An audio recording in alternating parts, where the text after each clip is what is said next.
Televisión Legislativa presenta TVL Noticias, emisión central, con Mariela Logroño.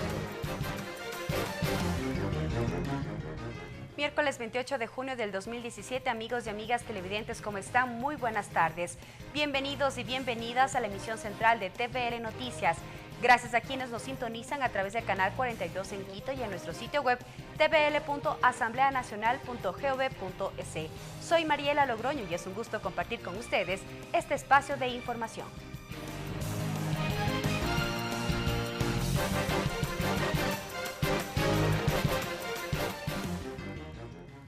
La Comisión de Fiscalización de la Asamblea Nacional recomienda se llame a juicio político a Carlos Polit, excontralor general del Estado.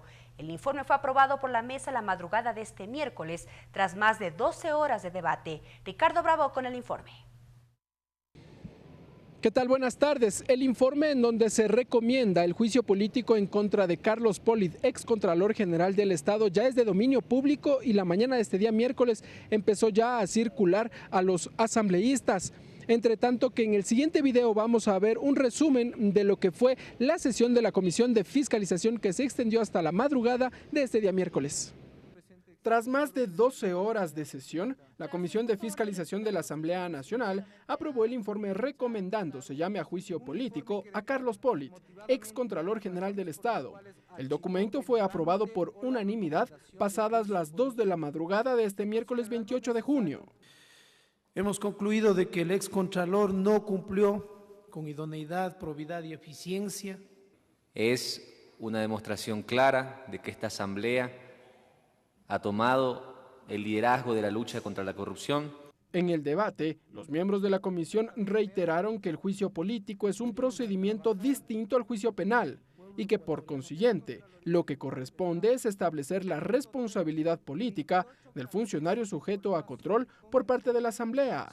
El titular de la legislatura, José Serrano, recibió el informe de manos de la presidenta de la Comisión de Fiscalización, María José Carrión.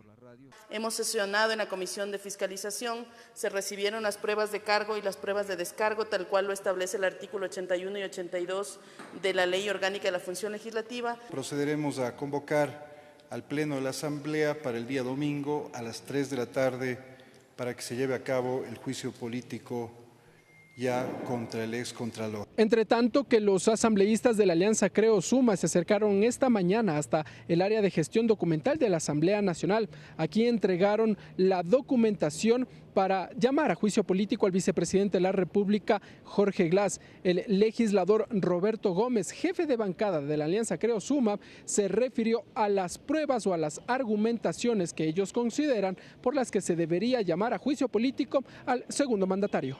Con 59 firmas de la oposición, con 3 juicios que están siendo procesados, donde uno ya está sentenciado por peculado, otro sentenciado por enriquecimiento ilícito y otro tiene investigación de cohecho. Los asambleístas de la Alianza Creo Suma insisten en que el vicepresidente de la República, Jorge Glass, es el responsable político de lo sucedido alrededor de los sectores estratégicos, en donde la justicia todavía indaga presuntos actos de corrupción. Las razones por las cuales se puede enjuiciar es por cohecho, peculado, enriquecimiento ilícito. Si eso se ha dado dentro de los sectores estratégicos de los cuales es el responsable políticamente, nosotros tenemos causales para iniciar el juicio político. El día de hoy hemos recogido más firmas de las que se necesitaban para iniciar el proceso. Vamos a presentar al CAL. En el CAL defenderemos la admisibilidad del proceso y de ahí el CAL tendrá que enviarlo a la Corte Constitucional. Y yo creo que es absolutamente constitucional encontrar corruptos. Es parte de nuestras obligaciones y está en los artículos 230 y siguientes de la Constitución. La información será remitida al Consejo de Administración Legislativa, CAL. Hasta el momento no hay una fecha y hora definida para que sesione el Consejo de Administración Legislativa CAL y revise la documentación entregada por la Alianza Creo Suma. Como ya revisábamos en las declaraciones, el siguiente paso será enviar todos estos documentos hasta la Corte Constitucional, quien deberá emitir un dictamen de admisibilidad sobre el procedimiento o no de un juicio político en contra del segundo mandatario. Hasta aquí este informe. Buenas tardes. Gracias, Ricardo, por la información entregada de cómo se ha llevado a cabo la Comisión de Fiscalización y también estos últimos pormenores con la presentación de este pedido de juicio político también contra el vicepresidente de la República. Tras la reunión mantenida este lunes entre la delegación multipartidista y del Legislativo y el fiscal general Carlos Vaca Mancheno, los comisionados se muestran a la expectativa de la información que se puede llevar a la luz pública en los próximos días sobre el caso Odebrecht. Además, los legisladores ya tienen definidas próximas visitas a distintas instituciones con el objetivo de recabar información. De momento se descartan los viajes a Brasil y Estados Unidos. Existe expectativa por parte de los integrantes de la comisión multipartidista encargada de la investigación del caso Odebrecht por el avance de la información que han compilado hasta el momento. Patricio Donoso resaltó el compromiso de Carlos Vaca para entregar en 2 o 3 semanas los resultados del pendrive que fue entregado a la Fiscalía por parte de una persona cuya identidad se encuentra en secreto judicial.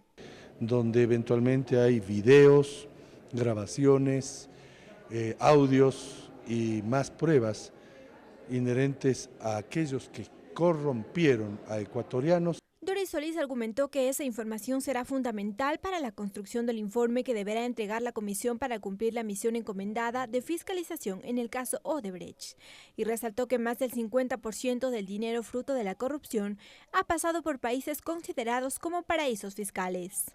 Y el 100% no entró al sistema financiero del país. Por lo tanto, esto abre y fortalece la necesidad de la información y también de la ley contra los paraísos fiscales. De su parte, la asambleísta Vilma Andrade indicó que ya se establecen acciones a futuro para recabar más información. Allí dijo, por ejemplo, que pedirán información al Contralor subrogante. Y una información adicional, que es mi deducción, es que de los casos que hasta el momento se están investigando son aquellos en los que tenían implícito entregas de dinero en efectivo. Por lo tanto, habrá que esperar la investigación que se den afuera del país. Los comisionados en los próximos días mantendrán reuniones con embajadores de los países que están en la investigación del caso, así como también con el Servicio de Rentas Internas para conocer sobre paraísos fiscales y evasión tributaria. Además, los legisladores indicaron que de momento quedan descartados los viajes a Brasil y Estados Unidos. Lorena Espinosa, TVL Noticias. La Asamblea Nacional recibió representantes de organizaciones y colectivos de todo el país, quienes presentaron oficialmente como iniciativa ciudadana un proyecto de ley denominado de Manos Limpias. Desde la oposición también hubo propuestas. El asambleísta de Creo Esteban Bernal presentó un anteproyecto de enmienda constitucional para la lucha contra la corrupción. Con banderas tricolor y pancartas llegaron de todo el país a la Asamblea Nacional para presentar un proyecto de ley denominada de Manos Limpias de Iniciativa Ciudadana, una propuesta que contempla reformas a 5 leyes vigentes, como la de electoral y de organizaciones sociales, del servicio público, de contratación pública, del Consejo de Participación Ciudadana y Control Social y de Educación Superior, y que cuenta con el respaldo de 100.000 firmas. Al iniciar, Selena Andagana, de la comunidad de Chibuleo de la provincia de Tungurahua, destacó las acciones de la Asamblea en la lucha contra la corrupción. Pero por eso estamos aquí, asumiendo la responsabilidad de cambiar nuestra historia. En el acto de entrega, Rosa Carvajal, representante de la Coordinadora de Mujeres Negras capítulo El Oro, dijo que en el país se debe impulsar propuestas para evitar que más ciudadanos le hagan daño al país a través de estos actos de corrupción. Porque creemos en la honestidad de la Asamblea Nacional para que cada uno de los recursos sean bien encaminados. La asambleísta Marcela Guiñaga saludó la propuesta, de la que dijo compromete el trabajo del legislativo en coordinación con otras normativas para sancionar la corrupción. Que roban los dineros y los sueños de los jóvenes no queden en la impunidad, es nuestro compromiso desde la Comisión de Justicia. En esa misma línea, en rueda de prensa, el asambleísta de Creo Esteban Bernal se pronunció en torno a un preproyecto de enmienda constitucional de lucha contra la corrupción. Estos fueron sus argumentos. Esto que viene relacionado con la incompatibilidad que ha existido en los últimos años con respecto a las autoridades de control y los cargos que previamente habrían ejercido. A estas iniciativas se suma la que días atrás presentó el Consejo de Participación Ciudadana y Control Social respecto a la muerte civil por actos de corrupción. Mariela Logroño, TVL Noticias. En otro tema, por unanimidad en el marco de la sesión 441, el Pleno de la Asamblea aprobó este martes la enmienda de la Convención sobre la Protección Física de Materiales Nucleares. El instrumento internacional busca facilitar los mecanismos de cooperación entre los diferentes estados para garantizar la seguridad, el transporte, almacenamiento y uso de estos materiales. Con 131 votos a favor, se aprobó la enmienda de la Convención sobre la Protección Física de Materiales Nucleares en la argumentación del instrumento internacional. El ponente y asambleísta por Alianza País, Germúy Calle, dijo que la enmienda busca proteger los materiales nucleares, radiactivos e instalaciones nucleares con fines pacíficos, dando especial énfasis en el transporte internacional y medidas de seguridad de estos materiales. Fundamentalmente su aplicación en temas de agricultura, en temas de sanidad pública, de medicina y lógicamente también en el desarrollo tecnológico científico en variados aspectos. De inmediato empezó el debate con la intervención del legislador por Loja, Roberto Bustamante, quien señaló que la sociedad ha cambiado y por ende la Convención sobre la Protección Física de Materiales Nucleares debe actualizarse acorde a las necesidades actuales. Y por ello estaremos de acuerdo en que los estados requieren realizar mayores esfuerzos aún para evitar posibles desastres. Desde la bancada de Creo, el asambleísta Ángel Gende sostuvo que a través de la aprobación de este instrumento internacional se protege los territorios de pueblos indígenas, acorde al artículo 15 de la Constitución y los tratados internacionales. Insistimos y recalcamos enérgicamente como pueblos ancestrales que la protección de nuestros territorios no tiene que basarse solamente en enunciados. Esta enmienda fortalece las medidas de seguridad en materia de protección física e instalaciones de materiales nucleares, así como también facilitará los mecanismos de cooperación entre los diferentes estados para garantizar la seguridad de los materiales nucleares durante su transporte, almacenamiento y uso. María Fernanda Medina, TVL Noticias. En la misma sesión y con 107 votos a favor se archivó el proyecto de ley interpretativa a la Ley de Incentivos Tributarios para varios sectores productivos e interpretativa del artículo 547 del Código de Organización Territorial, Autonomía y Descentralización, que fue elaborado por la Comisión del Régimen Económico. Según el presidente de dicha mesa legislativa, Pavel Muñoz, en la ley para evitar la especulación sobre el valor de las tierras y fijación de tributos, ya se acogió e incorporó la propuesta de corrección referente a la fórmula para calcular el anticipo del impuesto a la renta de las personas naturales no obligadas a llevar contabilidad, microempresas y organizaciones de la economía popular y solidaria. Por unanimidad, el Pleno de la Asamblea Nacional también aprobó el proyecto de resolución de respaldo a los migrantes deportados desde Estados Unidos. La proponente de dicha iniciativa, Jimena Peña, manifestó que lo que se busca a través de la propuesta legislativa es que se respeten los derechos humanos de los migrantes. De manera unánime, el Pleno de la Asamblea Nacional aprobó una resolución de respaldo a los migrantes que días atrás han sido deportados desde los Estados Unidos.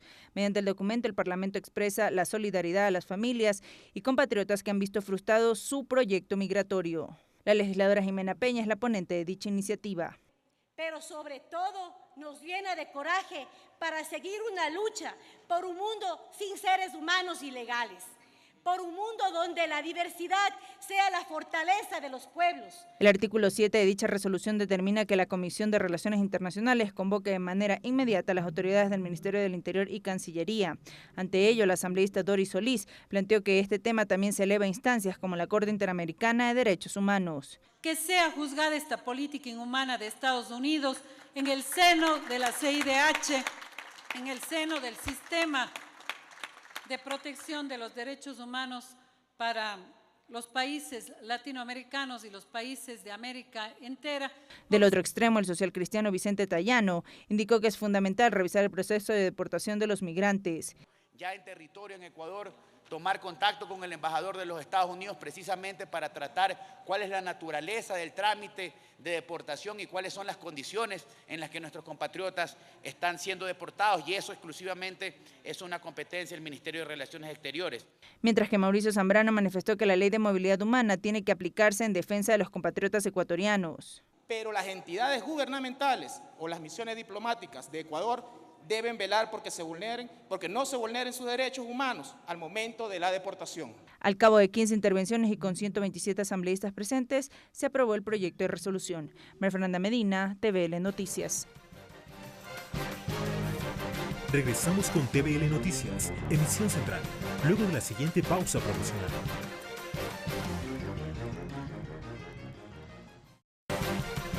Continuamos con TVL Noticias, emisión central.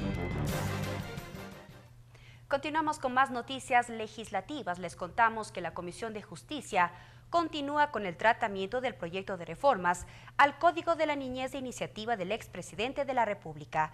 Esta vez la mesa legislativa escuchó las observaciones de varios colectivos, docentes y expertos en la materia. Es así que el defensor público Ernesto Pazmiño manifestó que el Código de la Niñez necesita una reforma integral que incorpore nuevos conceptos constitucionales, por lo que dijo el actual proyecto debe archivarse, ya que a su juicio únicamente aborda temas puntuales relacionados con las pensiones de alimentos y tenencia de menores de edad.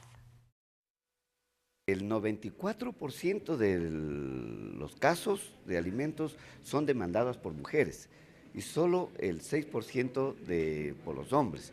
Esto implica que la mujer es la que se responsabiliza de la tenencia, del cuidado de los niños.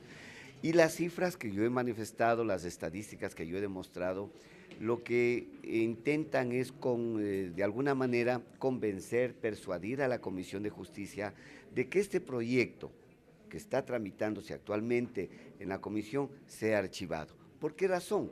Porque es un proyecto muy puntual, es un parche muy pequeño que vamos a hacer al código, y lo que yo he propuesto es de que, aprovechando esta oportunidad que estamos debatiendo el tema del Código de la Niñez y Adolescencia, trabajemos de una reforma integral. ¿Por qué razón la reforma integral? Porque el Código de la Niñez y Adolescencia es del año 2002 y no ha incorporado, por lo tanto, los nuevos estándares constitucionales que... Con el apoyo de la bancada del Cambio Positivo, la asambleísta Cristina Reyes anunció que presentará un proyecto de reformas al Código de Entidades de Seguridad Ciudadana. El documento propone la eliminación del Servicio de Protección Pública. La asambleísta social cristiana además anunció que solicitarán al presidente de la República, Lenín Moreno, la remoción del cargo del presidente del Consejo Consultivo del Instituto Ecuatoriano de Seguridad Social. Una vez publicado en el registro oficial y puesto en vigencia el Código Orgánico de Entidades de Seguridad Ciudadana, la asambleísta Cristina Reyes, junto con legisladores de la bancada del Cambio Positivo, anunció que presentó un proyecto de reformas a dicha normativa, con el fin de derogar el libro 3 que contempla la creación del Servicio de Protección Pública. No consideramos que tiene que implementarse ninguna guardia civil armada que esté fuera de las Fuerzas Armadas y la Policía Nacional, tal cual establece la Constitución de la República. Anuncio que causó reacciones en la asambleísta Doris Solís, presidenta de la Comisión de Relaciones Internacionales, quien defendió la constitucionalidad de la creación de la institución y su funcionamiento. Pero lo que crea es un cuerpo específico dependiente del Ministerio de Interior, que es el rector de las políticas de seguridad para la protección de autoridades, a fin de no distraer a nuestra policía y a nuestros miembros de las Fuerzas Armadas en tareas para las cuales ellos están sobrecalificados. En su lugar, Reyes explicó que se propone la creación del Servicio de Protección Presidencial, que estará conformado por la Policía Nacional y las Fuerzas Armadas, y cuya función, dijo, será brindar seguridad a altos funcionarios del Estado. Con un tratamiento especial que se especifica en la ley, con personal de servicio, régimen especial, patrimonio. Asimismo, el asambleísta del movimiento Creo, César Carrión, entregó en la Corte Constitucional una demanda de inconstitucionalidad al libro 3 del Código de Entidades de Seguridad Ciudadana. Esta sería la primera demanda en contra de dicho código. Lorena Espinosa, TVL Noticias. La Comisión del Derecho a la Salud continúa con el análisis del informe para primer debate del proyecto de Código Orgánico de la Salud. En esta ocasión, los artículos relativos a bioética y derechos de grupos de atención prioritaria fueron los ejes tratados en el primer taller, que contó con la presencia de expertos en la materia, docentes y representantes del Ministerio de Salud Pública. Desde la Dirección Nacional de Derechos Humanos y Género, Patricio Aguirre presentó sus planteamientos. Es fundamental porque en el marco de los derechos humanos los principios bioéticos nos hablan sobre el tema de la atención, cómo hacerla con calidad, la beneficencia, el trabajar hacia el bienestar de los pacientes, ¿no? Y entonces ahí hay una vinculación muy estrecha con los derechos de los grupos de atención prioritaria en torno a estándares de el acceso, la disponibilidad, la calidad, y que se vuelven como condiciones necesarias para que el Sistema Nacional de Salud las tenga en cuenta y un Código Orgánico de Salud tenga en cuenta estos estándares. Las atribuciones de la Secretaría Técnica fue tema de discusión al interior de la Comisión de Biodiversidad, esto en el marco del tratamiento del proyecto de ley para la circunscripción territorial especial de la Amazonía. Dicho organismo será el encargado de coordinar la ejecución del Plan Integral para la Amazonía y la administración de los recursos económicos del Fondo Común. La Comisión de Biodiversidad retomó el análisis de las observaciones al proyecto de ley para la circunscripción territorial especial amazónica, de cara a la elaboración del informe para segundo debate. El artículo 13 sobre las atribuciones de la Secretaría Técnica generó discusión en la mesa legislativa. En ese sentido, el asambleísta independiente Eliseo Azuero planteó que entre esas competencias se impulse mecanismos para el turismo, como un ingreso económico para la región. Puedan invertir acá y darle de paso una mano al ecoturismo que fundamentalmente lo deben desarrollar las 11 etnias amazónicas. También a la discusión se sumó el asambleísta de País Alberto Zambrano, quien propuso que la asesoría técnica debe encaminarse también a las juntas parroquiales, pues los GATS ya tienen este mecanismo que no ha sido generalizado. De que el asesoramiento técnico que pueden brindar esta Secretaría Técnica debe de ser exclusivamente para las juntas parroquiales. En ese contexto, los asambleístas Freddy Alarcón y Henry Moreno señalaron que el asesoramiento debe regirse en base a información previa sobre las necesidades de cada zona. Esta Secretaría la que elabore el plan de desarrollo regional. Cuando vamos a la priorización de los programas y los proyectos, ahí vaya quedando la discrecionalidad. Para la implementación de programas, primero se debe definir la creación de circunscripciones, lo dijo el asambleísta Carlos Viteri. Esta Secretaría coloque los recursos para la puesta en marcha o la implementación de esos planes de vida. Para la próxima semana, la comisión prevé la comparecencia de organismos de índole financiero y demás actores sociales. Mariela Logroño, TVL Noticias. La Comisión de Soberanía Alimentaria aprobó el Plan Estratégico del Periodo Legislativo 2017-2021. Esto incluye el tratamiento de ley de 2 proyectos remitidos por el Consejo de Administración Legislativa CAL, como el proyecto de ley orgánica de pesca, manglar, acuacultura y recolección, y el proyecto de ley de fomento y desarrollo agropecuario. Posteriormente, la mesa legislativa, a través del director ejecutivo de la Agencia Ecuatoriana de Aseguramiento de la Calidad del Agro, analizarán los avances sobre la erradicación de fiebre aftosa en el país. El asambleísta por el Movimiento País, Lenín Plaza, es integrante de dicha comisión. Se presume, se ha dicho que habría, todavía no está confirmado si habría dado un brote de fiebre aftosa en Colombia, y nosotros, buscando que sea erradicada en el Ecuador, tenemos que tomar todas las precauciones en la frontera y en el país para que no vayamos a ser afectados por esto. Por supuesto, o sea, tenemos, como dicen en el término técnico, una frontera porosa que a veces, no solo por el campo legal, sino a veces ilegal, se pueden introducir ganado. Entonces por eso hay que tomar las precauciones del caso, pero eso deberán explicarnos en el Ministerio de Cultura para tomar las acciones. La Comisión de Derechos Colectivos de la Legislatura recibió este lunes al presidente de la Asamblea de Jubilados, Técnicos, Pensionistas y Adultos Mayores, Edison Lema, quien expuso la necesidad de actualizar la normativa ya existente en torno a la protección prioritaria de los derechos de las personas adultas mayores. Con el objetivo de exponer los beneficios del proyecto de ley de protección prioritaria de los derechos de las personas adultas mayores, la Comisión de Derechos Colectivos recibió la tarde de este lunes al presidente de la Asamblea Nacional de Jubilados, Técnicos, Pensionistas y Adultos Mayores, Edison Lima. El presidente de dicha mesa legislativa, Jorge Corozo, puntualizó que es necesario actualizar la normativa ya existente en beneficio de ese grupo prioritario. Es una ley que comprendemos y entendemos, no se le ha tratado desde el año 1991, una ley bastante ambigua que seguramente no favorece las necesidades, que es un derecho a vivir con dignidad, que es lo que ha dicho nuestro presidente Lenín Moreno. Por su parte, el representante de los jubilados, técnicos, pensionistas y adultos mayores, Edison Lima, sostuvo que es necesario crear un organismo que defienda los derechos de los jubilados, adultos mayores del país, pues se han visto afectados por acciones de anteriores gobiernos. A pedir que se modernice esta ley y que entre los principales puntos se apruebe la conformación del Consejo Nacional de Defensa de los Derechos de los Adultos Mayores del Ecuador. Nosotros somos padres, abuelos, bisabuelos de migrantes. Allá están nuestros hijos.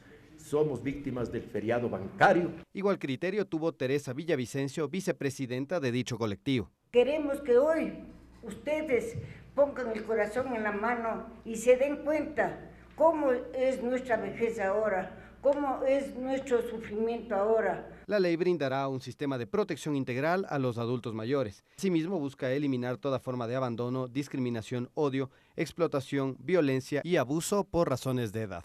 Karel Sack, TVL Noticias.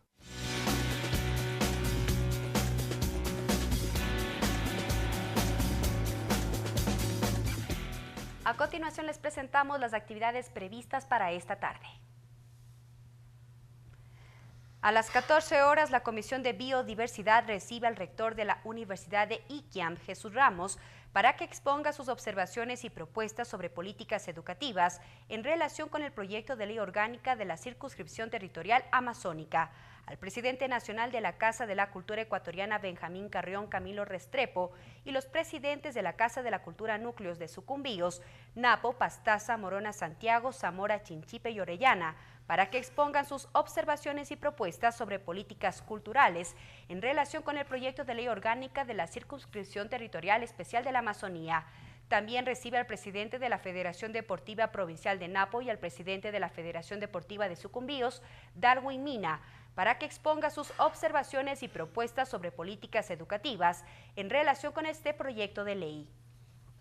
Mientras que a las 15 horas, la Coordinación de Participación Ciudadana de la Asamblea Nacional, conjuntamente con la Escuela Legislativa, invitan al seminario Ciberseguridad, obtención de información en las redes sociales. A las 15 horas, la Comisión de Educación invita a un diálogo con los medios de comunicación para tratar las propuestas de reformas a la Ley Orgánica de Educación Intercultural presentada por la Red de Maestros y Maestras con la Revolución Educativa. Esto será en la ciudad de Cuenca. Hemos llegado a la parte final de la emisión central de TVL Noticias. Sigan en la sintonía de la televisión legislativa. Buenas tardes. Televisión Legislativa presentó TVL Noticias, emisión central.